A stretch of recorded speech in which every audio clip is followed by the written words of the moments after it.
Y aquí está el tema de esta semana, semana 28, teorías de la evolución. El objetivo es comprender los mecanismos evolutivos que están en la base del surgimiento de las nuevas especies. Para ello vamos a hablar y hacer un resumen de cada una de las teorías que han existido, partiendo por las fijistas y luego con las evolucionistas. ¿Cuál es la diferencia entre una y otra?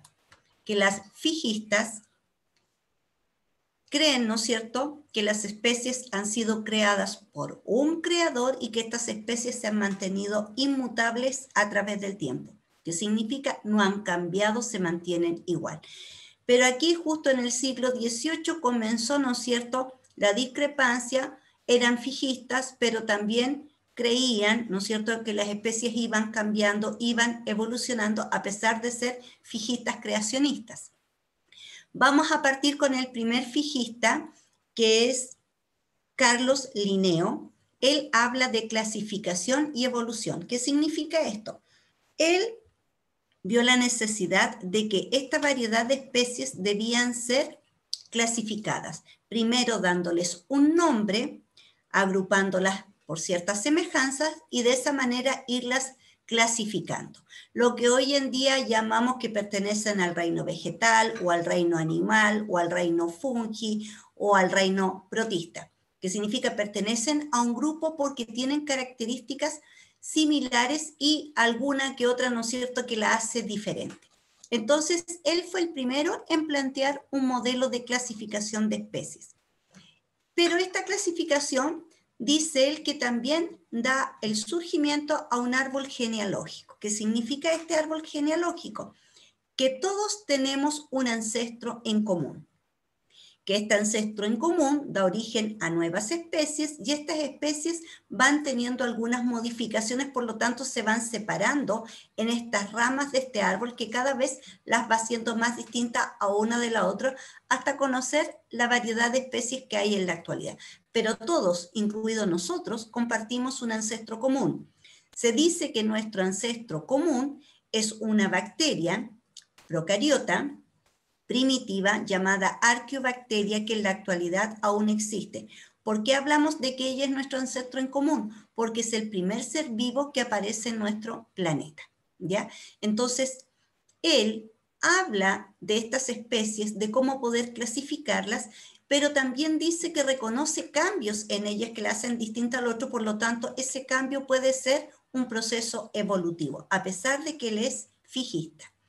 Después viene otro científico llamado Georges-Louis Leclerc, conocido como el Conde Buffon, y él habla de dos conceptos, evolución y degeneración.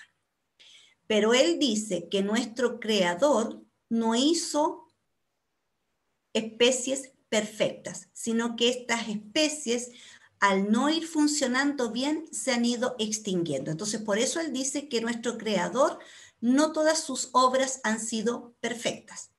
Y él explica esta extinción o desaparición de las especies como un mal funcionamiento de ellas y como no funcionan bien, tienden a desaparecer.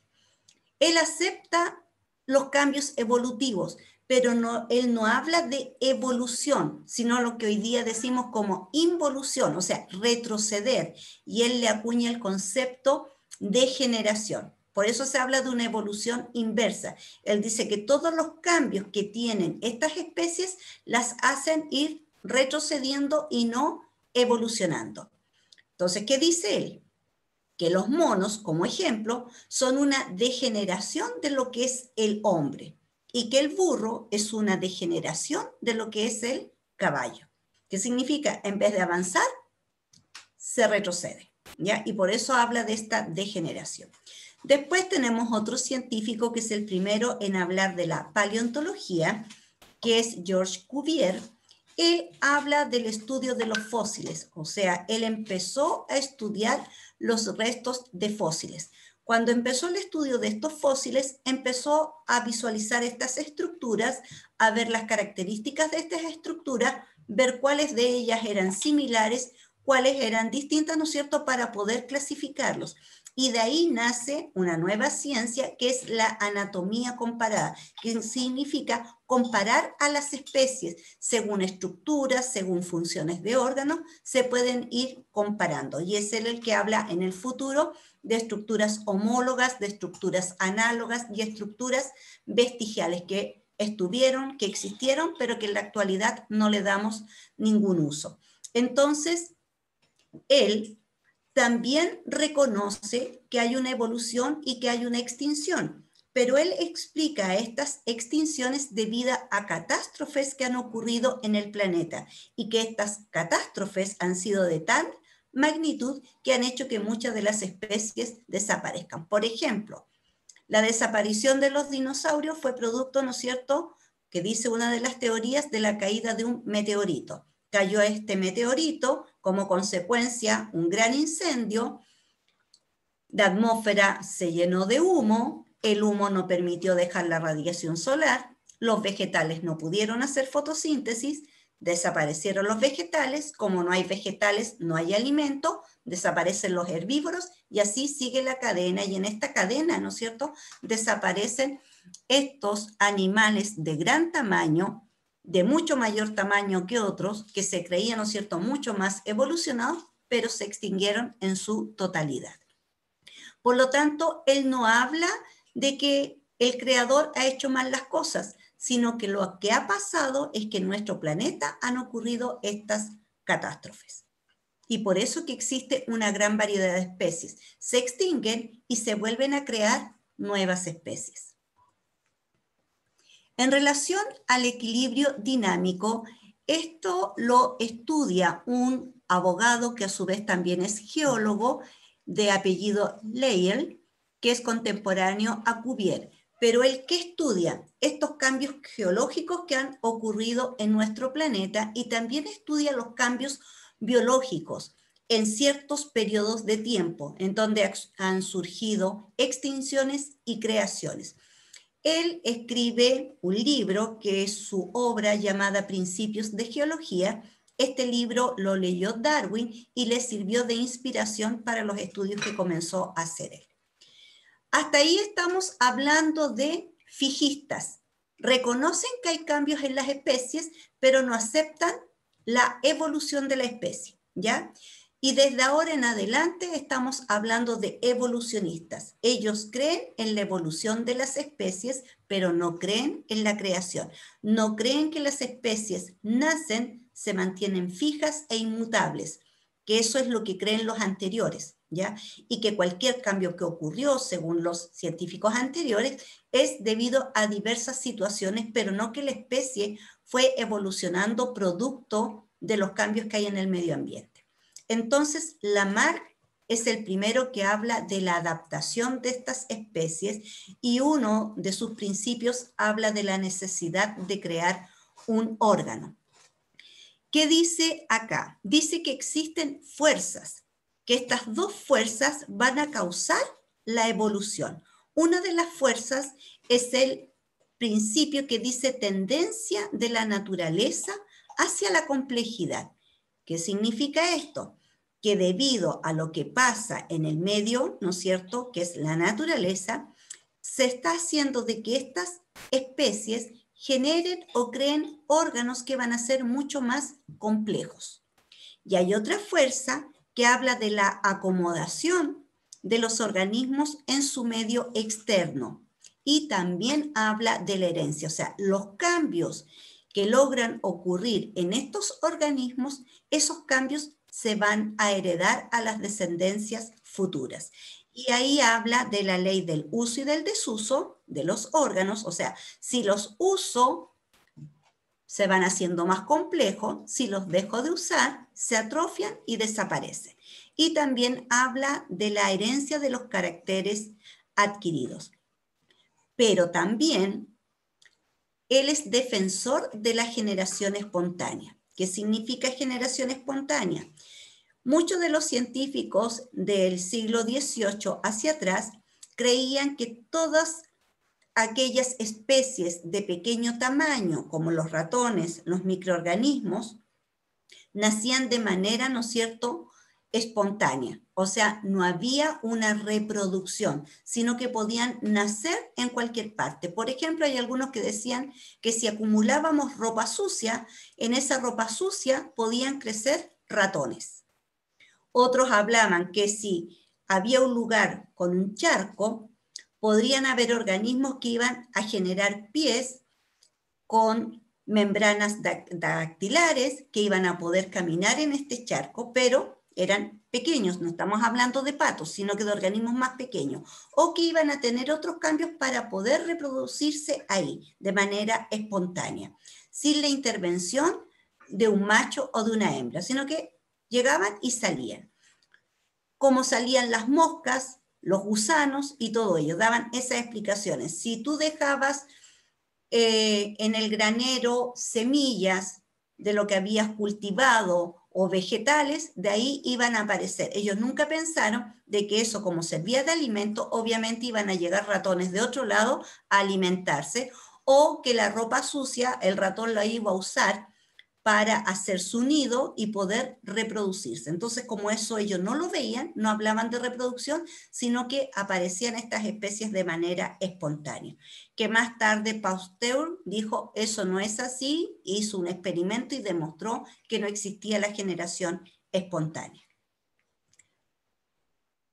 Aquí vamos a hablar entonces de 3 evolucionistas. Pensaron ellos, ¿no es cierto?, en estos cambios y que estos cambios no ocurrían por cualquier situación, sino que estos cambios iban a ocurrir en la especie, se iban a mantener en la especie y que les iba a servir para adaptarse a su medio ambiente para poder sobrevivir. Y partimos con Lamarck, luego con Darwin y paralelamente con Wallace.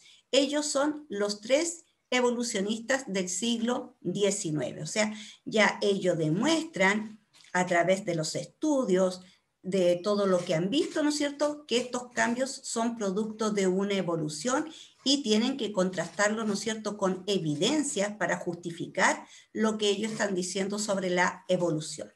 Pero que esta evolución parte de un origen en común, o sea, todos tenemos un ancestro común. Lamarck, por lo tanto, entonces ya en el siglo XIX propone 3 leyes que en la actualidad obviamente no son aceptadas debido a todo lo que se ha ido estudiando, ¿no es cierto?, con las nuevas tecnologías. Él habla primero de la tendencia a la complejidad. Esta tendencia a la complejidad habla de una fuerza interior que tiene cada especie, incluso nosotros, y nos va a impulsar para ser más perfectos y más complejos.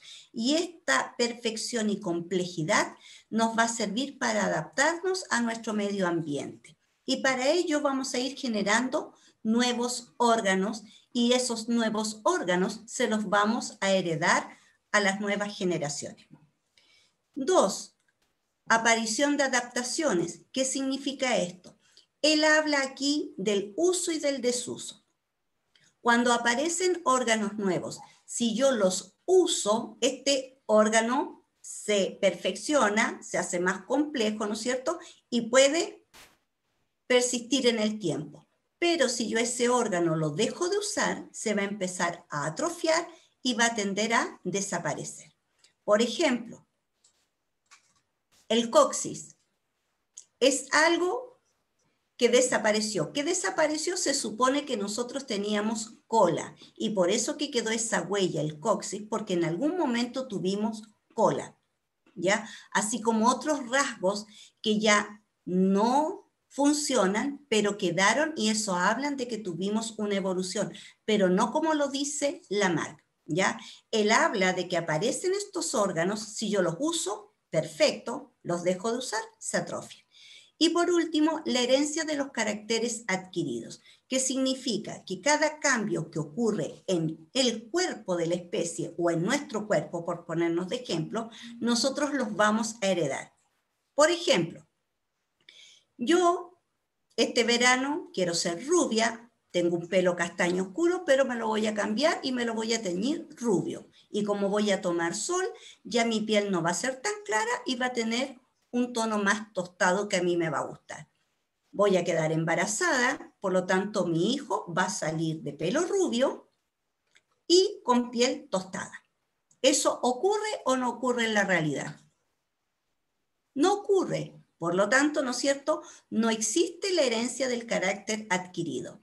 ¿Qué dicen las evidencias actuales? Que los cambios que ocurren es a nivel genético. Cualquier cambio genético se hereda, pero cualquier cambio en mi cuerpo, eso no se va a heredar nunca. Por lo tanto, estas tres ideas de Lamarck se fueron desechando con el tiempo. Por último, Darwin, que su contemporáneo fue Wallace. Él comenzó muy joven a estudiar esta diversidad de especies, hizo muchos estudios, pero finalmente se embarcó en el Beagle, hizo un recorrido que duró 5 años, pasó por muchos países hacia el occidente, estuvo en nuestro país, en Santiago, acá en nuestra región, en el Cerro La Campana, en Valdivia, y estuvo recopilando, ¿no es cierto?, vegetales, especies de animales, de aves, para él hacer un estudio y ver si estas especies se repetían en otros lugares o tenía semejanzas. Estuvo en el Galápagos, que es un archipiélago que está al frente del Ecuador, y él hizo ahí grandes estudios. Es más, descubrió una especie de pinzones que tienen un origen en común, pero que hay 13 variedades de pinzones. Entonces él explicó por qué existen 13 variedades de pinzones y por qué estos cambiaron. Y la explicación fue que cuando estos pinzones atravesaron de un archipiélago a otro, no se encontraron con las mismas condiciones ni con los mismos alimentos, por lo tanto con el tiempo fue modificando el pico de estas aves, porque hay algunas que eran granívoras, otras de semillas, otras de vegetales, otras de lombrices, por lo tanto tuvieron que modificar esa estructura para poder modificar, ¿no es cierto?, su alimentación. Entonces ahí en el Galápagos, donde estuvo más tiempo, también encontró, ¿no es cierto?, a estas tortugas gigantes, vio el mecanismo reproductivo y toda la riqueza de especies que hay en ese archipiélago. Él compartía sus anotaciones con Wallace, él estuvo haciendo los mismos estudios, pero en el Oriente. Llegaron a las mismas conclusiones sobre selección natural, pero ¿por qué Wallace no es el padre de la evolución y es Darwin? Porque Darwin fue el que presentó primero su escrito que habla de la selección natural en su libro El origen de las especies. Y por esa razón quedó Darwin como el padre de la evolución y no Wallace, a pesar de llegar a las mismas conclusiones. Por lo tanto, ¿cuáles son las teorías que postula el darwinismo? Primero, enorme variabilidad entre los miembros de la misma especie. O sea, pequeñas modificaciones, pero que igual las hacen distintas. Que la Tierra tiene una edad de millones de años. Hay un medio con recursos insuficientes y eso va a hacer que las especies luchen por la sobrevivencia o por su existencia. Entonces, tenemos la variabilidad, tenemos la lucha por la sobrevivencia y tenemos el alto número de reproducción. ¿Qué significa? Él se dio cuenta que mientras la especie más reproducciones o más descendencia tenían, con eso ellas se aseguraban de mantener a su especie, ¿no es cierto?, por muchas más generaciones y mantenerse, ¿no es cierto?, en nuestro ecosistema. Entonces, lo resume de la siguiente manera: elevada capacidad reproductora de los seres vivos, la variabilidad en la descendencia y la selección natural. Entonces, mientras más descendencia dejo, me aseguro de que estos puedan existir. Pero aquí, ¿qué lo podría estar limitando? La cantidad de alimento que pueda existir, la cantidad de recursos, ¿no es cierto?, que puede tener esta gran cantidad de especies que se están generando. La variabilidad en la descendencia, él no lo sabía en ese entonces, que tenía que ver con la parte genética, pero hablaba, ¿no es cierto?, que si las especies se cruzaban y tenían reproducción sexual, estas especies no iban a ser idénticas a las descendencias, sino que iban a tener características de ambos, pero él no sabía en ese entonces que era debido, ¿no es cierto?, a la genética. Y la selección natural tiene que ver con los limitantes que me pone la naturaleza, el medio ambiente, en relación al recurso hídrico, al espacio, a los alimentos. Por lo tanto, las especies van a tener que luchar por ello y las que mejor se adapten son las que van a sobrevivir y se van a poder reproducir. Wallace, los mismos estudios, ¿ya? Pero hay una diferencia. Él habla de aislamiento reproductivo, que significa que si una especie, por ejemplo, en nuestro país que tenemos la cordillera de los Andes, una especie llega al otro lado de la cordillera, se va a enfrentar a un nuevo cambio, un cambio de clima, un cambio de alimentación, porque a lo mejor no va a encontrar los mismos alimentos que encontró al otro lado de la cordillera. Por lo tanto, va a sufrir modificaciones. Y él a este tipo de aislamiento, debido a lo geográfico, lo llamó aislamiento reproductivo. Y es de tal forma que si esta especie que tuvo este aislamiento reproductivo y tuvo que hacer ciertas modificaciones para sobrevivir, si vuelve nuevamente al lado donde de él partió, ni siquiera se va a poder cruzar con la especie, porque ya él cambió y se adaptó y tiene otras formas de apareo, otra forma de alimentación, que ya la especie que dejó acá no lo va a reconocer, por lo tanto no se va a poder reproducir.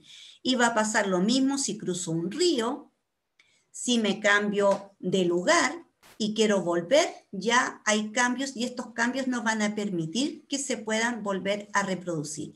Y ahí habla de que estas barreras van a ocasionar la hibridación, que significa que estas especies vayan haciendo ciertas modificaciones y que vayan evolucionando. Mientras Darwin hablaba de que los individuos de la misma especie tenían que sobrevivir y reproducirse, Wallace dijo otra cosa. Le dio mayor importancia a cómo influía el medio ambiente para que estas especies se esforzaran para adaptarse en el nuevo entorno en el que iban a estar y poder sobrevivir. Eso era lo que yo les tenía que comentar en relación a las teorías de la evolución, cómo de a poquito